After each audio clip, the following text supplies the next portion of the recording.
It's time for our phone interview as we go to Hayesville High School with cross-country coach Jim Saltz. Coach, thanks for joining us on the show. Thank you very much. Glad to be here. Now, Coach, you had a pretty successful season both on the boys and girls side in cross-country there at Hayesville. The boys finished first, and the Lady Yellow Jackets finished second in the Smoky Mountain Conference, and both teams made state. Talk a little about how the season went according to your expectations. Well, we were very fortunate that we knocked out our initial goals for the year by winning the conference and the girls coming in second. Now, the guys, we wanted to win the conference. We knew that we had the top two runners coming back in Dylan Johnson and Robert Vinson, but we were very fortunate to win the conference. That was our goal at the beginning of the year, and then anything on top of that was pretty much gravy.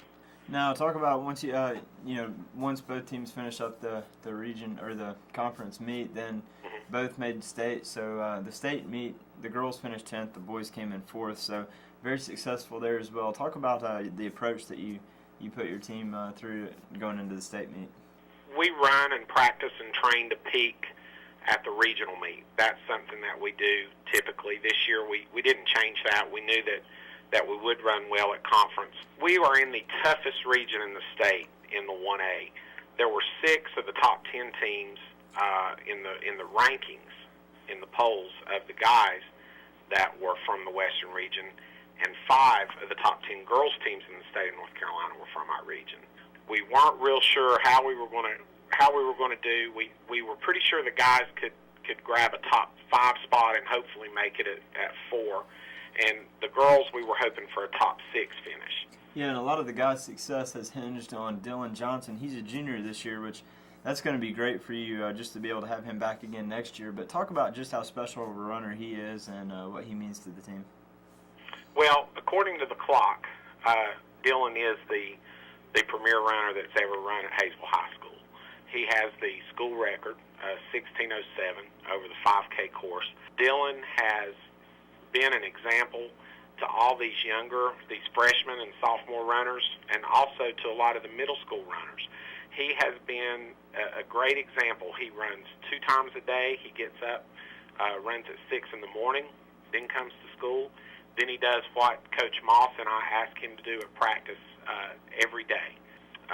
Now, one thing about the state meet that I would like to brag on my kids about, we were the top traditional public school in North Carolina. The 3 schools that beat us were charter and private schools, and Dylan was the best in the state. Science and math, the runner Mulherrin that beat him at state, I believe he is from a 4A school that ended up going to the School of Science and Math running as a 1A runner. What are the goals that you have for this program looking forward? The goals for this program are to continue to improve every year and take times down, to get our times lower. This year we had a little bit of a hiccup, and I know as a composite, a lot of the individual runners succeeded this year and exceeded their goals.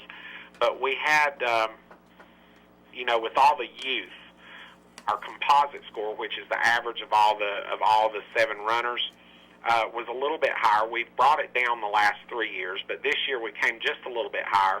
But next year we're going to try to get that started on the downward trend again, and we should. With the experience coming back that we'll have, I think that we can do that.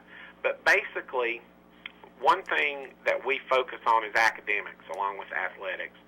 And the past couple of years, both the boys and the girls teams have been the runner-up in the state for the Scholar Athlete Award, which means our kids on our cross-country teams have had the second highest grade point average. Wow. On the cross-country teams across the state of North Carolina in 1A, which the character of these kids is great. That's what we strive to keep as our focus. Their work ethic, things that Coach Carney started here with the cross-country program that we just want to strive to continue to build on not just their athletic performance, but also their development as a person. That's awesome. That is quite an accomplishment.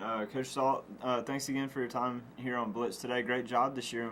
We hope to have you back here on the show again next year. Well, thank you very much. Go Jackets. Next up, our Player of the Week here on Blitz.